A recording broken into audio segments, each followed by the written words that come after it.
have a stove, one of the best things that you can do is make sure your cooking temperature is accurate.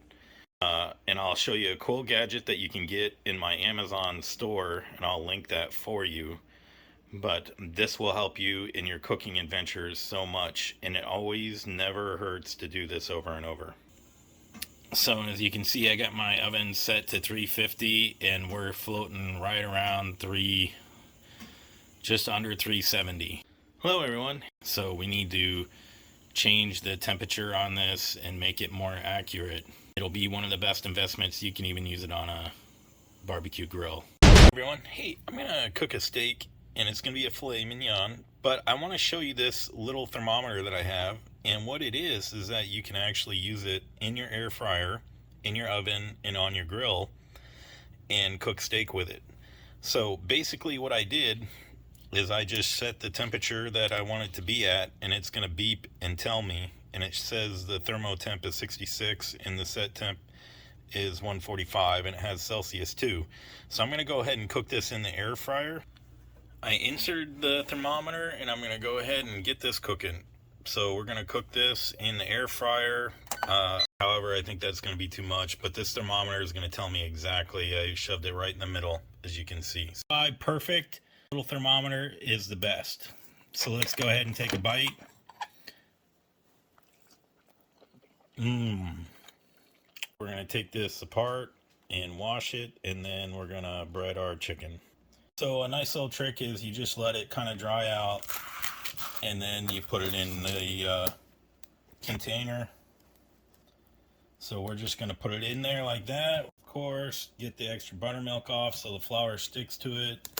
We're going to make sure it's sealed shut because we don't want any flour to get out of this. We're going to turn it upside down and shake it. A little bit of flour came out, but this way it doesn't. Well, that actually did a really good job. Keep in mind, this is the toughest meat that you could possibly get.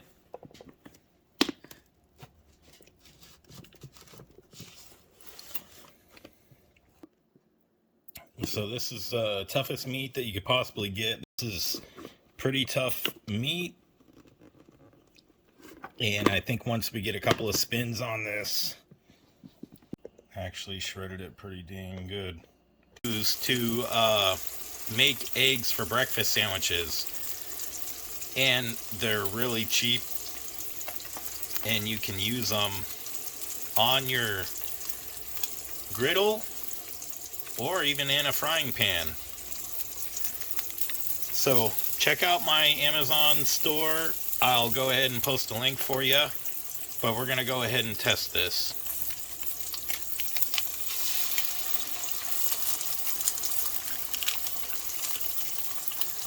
And it's that simple. It'll cook the egg in a circle so you have the perfect sandwich. You just let it cook. The silicone ring allows you to just lift the egg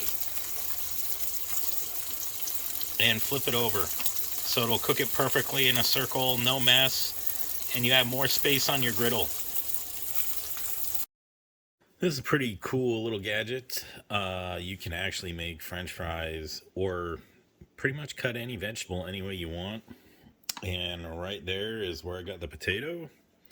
And I'll show you. I got this on French fry setting because that's how I've been using it. But you just press down on this little lever and you push down right here. And it'll take care of itself. And you'll see. Watch this.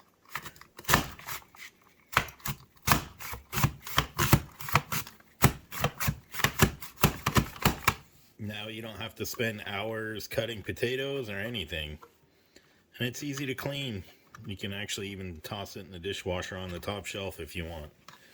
So you can keep going and keep making these, and I'll put a link for it in the Amazon store that I have. Thank you very much. I don't add any extra spices except for a little bit of pepper because it's all in the flavoring of the burrito. And you'll love it. And I'll show you exactly what to do.